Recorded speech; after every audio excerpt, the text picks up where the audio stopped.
जय हिंद दोस्तों, ग्वालपकर one block से मास्टर गुलाम मोहिउद्दीन को INTTUC का वाइस प्रेसिडेंट में नियुक्त किया गया है। ग्वालपकर वन ब्लॉक की राजनीति में आज एक नया अध्याय जुड़ गए हैं।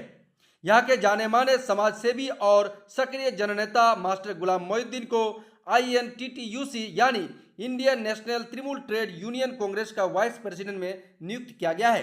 पार्टी सूत्रों के अनुसार मजदूर वर्ग के अधिकारों की लड़ाई में उनके लंबे समय से किए जा रहे संघर्ष और लोगों के बीच लोकप्रियता के कारण ही आज उन्हें यह महत्वपूर्ण जिम्मेदारी सौंपी गई है। स्थानीय राजनीतिक हलकों का मानना है कि इस नियुक्ति से ग्वालपकर क्षेत्र की मजदूर वर्ग की आवाज और भी बुलंद होगी और संगठन और बेहद मजबूत होगी। पदभार संभालने के बाद मास्टर गुलाम मोहिउद्दीन ने प्रतिक्रिया देते हुए कहा, यह भरोसा मेरे लिए सम्मान की बात है। मैं मजदूर और आम लोगों के अधिकारों की रक्षा के लिए हमेशा संघर्ष करता रहूंगा। इस नियुक्ति के बाद उनके समर्थक और शुभचिंतकों में खुशी की लहर दौड़ गई है।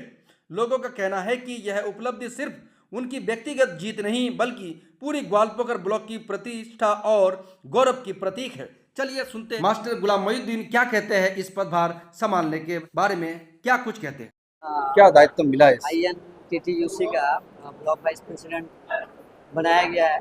काफ़ी खुशी हो रही है, लेकिन ये खुशी तो सबसे पहले हमारे जो भी वोटर्स हैं हमारे वार्ड के उनके ज़रिए मिली है। मैं पहला क्रेडिट मैं अपने वोटर्स को दूंगा, अपने वार्ड का, अपनी बस्ती का।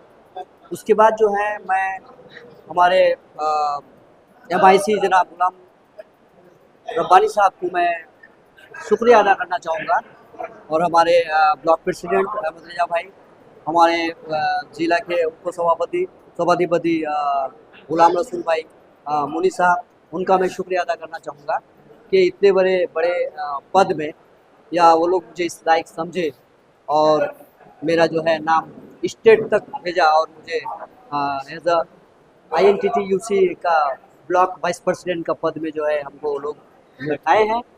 और देखिए, पद लेना बड़ी बात नहीं है, उस पर खड़ा उतरना सबसे बड़ी बात है। और मैं चाहूँगा कि ज़्यादा से ज़्यादा इस संगठन में देखा जाए तो मजदूर के ऊपर बहुत ज़्यादा और मजदूरों को बहुत ज़्यादा फ़ायदा भी है, लाभ भी है। अगर हम लोग ठीक से संगठन को करें और लोगों को जुड़े और मजदूरों को और जो लोग भी आना चाहे जुड़े, तो काफ़ी जो है खास करके मजदूर तबके के लोगों को फ़ायदेमंद। इस संगठन के जरिए मजदूरों को फायदा आप लोग पहुँचाने की भरपूर कोशिश करें। जरूर। প্রথমত বলি, আমি শ্রমিক সংগঠনের দায়িত্ব দল আমাকে 2021 সালে কালিয়াগঞ্জ ব্লকের দায়িত্ব দিয়েছিল। আমি নিষ্ঠার সঙ্গে পালন করেছিলাম এবং শ্রমজীবী মানুষ বিভিন্ন সেক্টরে যারা কাজ করছিল আমার কালিয়াগঞ্জ ব্লকে, তাদের পাশে সবসময় আমি দাঁড়িয়েছিলাম। দল দল দেখেছে আমি কীভাবে কাজ করেছি, দল মনে করেছে স্থায়ীভাবে আমাদের জননেত্রী মাননীয় মুখ্যমন্ত্রী মমতা ব্যানার্জি নেতৃত্বে, অভিষেক ব্যানার্জির নেতৃত্বে এবং সর্বোপরি আমাদের উত্তর দিনাজপুর জেলার গাজিয়ান কানাইলা নাজমান সাহেব আমাকে দলের দায়িত্ব দিয়েছে, উত্তর দিনাজপুর জেলার শ্রমিক সংগঠনের দায়িত্ব। আমি চেষ্টা করব বিভিন্ন সেক্টরে যারা শ্রমজীবী মানুষ এবং শ্রমজীবী মানুষের পাশে থাকতে আমি খুব ভালোবাসি এবং তাদের পাশে থেকে যে কোনো সমস্যা সমাধানের চেষ্টা খুবই করার একটা আপ্রাণ চেষ্টা করি এবং আমার আন্তরিকতার সাথে চেষ্টাটা করে থাকি। তো আমি চেষ্টা করব উত্তর দিনাজপুর জেলায় আমাদের বিভিন্ন সেক্টরে প্রায় 80% মানুষ যেমন শ্রমজীবী মানুষ, প্রতিটা সেক্টরে তাদের পাশে থেকে তাদের ন্যায্য পাওনা এবং তাদের ন্যায্য কাজ আদায়ের চেষ্টা করব এবং তাদের পাশে থাকে এবং যারা মিল মালিক হোক, বিভিন্ন সেক্টরে যারা বিভিন্ন কলকারখানা যারা আছে তাদের সঙ্গে কথা বলে আমাদের যেটা মজুরি যে সঠিকভাবে পায় সেটারও ব্যবস্থা করবো এবং সর্বোপরি তাদের পাশে থাকবো। এবং সরকারি যে সামাজিক সুরক্ষার বইটা এবং পরিবহন শ্রমিকের যে ব্যাপারটা, সেটাও আমরা রসসহায় করণ দিকে আমরা করেছি, আগামী দিনে রায়গঞ্জ করেছি, আগামী দিনে গত কয়েকদিন আগে আমরা রায়গঞ্জ করেছি, তারপরে 23 তারিখে ইটাহারে আছে। স্থায়ীভাবে গোটা জেলায় প্রতিটা ব্লকেই আমরা সামাজিক সুরক্ষা বই থেকে আরম্ভ করে পরিবহন বই থেকে আরম্ভ করে সব সেক্টরে আমরা তাদেরকে মাননীয় মুখ্যমন্ত্রী মমতা ব্যানার্জির যে সফটওয়্যার প্রকল্প, যেটা আমাদের জেলা সভাপতি বললেন সামাজিক সুরক্ষা বই, সেই বইটাতে আওতায় নিয়ে আসে। কারণ এটা আগে বিগত দিনে যে বামপন্থী সরকার ছিল তখন 30 টাকা করে মাসে মাসে দিতে হতো, সেটা মাননীয় মুখ্যমন্ত্রী মমতা ব্যানার্জি একদম টোটালটাই ফ্রি করে দিয়েছেন। খালি রেজিস্ট্রেশন করার সময় হয়তো 30 টাকা লাগতে পারে, কিন্তু বাকিটা 55 টাকা করে মাসে মাসে করে দিবে।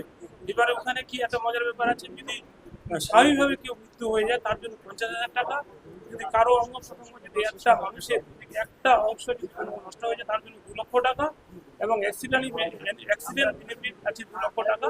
এই বইটাকে আমরা করার উপর সব থেকে বেশি জোর দিব এবং এটাকে বইটা করার জন্য করে নেওয়ার পরেও তাদেরকে আরো বার্তা দিব যে এই বইটা করার পরে 6 মাস 1 বছর অন্তর অন্তর দুয়ারে সরকারের মধ্য দিয়ে তারা যেন বইটা রিনিউয়াল করে নেয়। এটুকুই খালি করতে হবে, তাছাড়া আর কিছু করতে হবে না। এইসব করার জন্যই আজকে আমরা উত্তর দিনাজপুর জেলার যে ব্লক প্রেসিডেন্ট এবং টাউন প্রেসিডেন্ট, ভাইস প্রেসিডেন্ট নবনির্বাচিত যারা আমাদের অল ইন্ডিয়া তৃণমূল দেশ থেকে যারা এসেছিলেন এবং সবাইকে জেলাতেও আমাদের জেলা কমিটিতে 3 জন আছেন, সবাইকে আমাদের জেলার অভিভাবক খানাইলা নামরুল মহাশয়ের নেতৃত্বে সংবর্ধনা দেওয়া হলো। এই সংবর্ধনার মধ্য দিয়ে আগামী দিনে আমাদের পথ চলা শুরু হবে।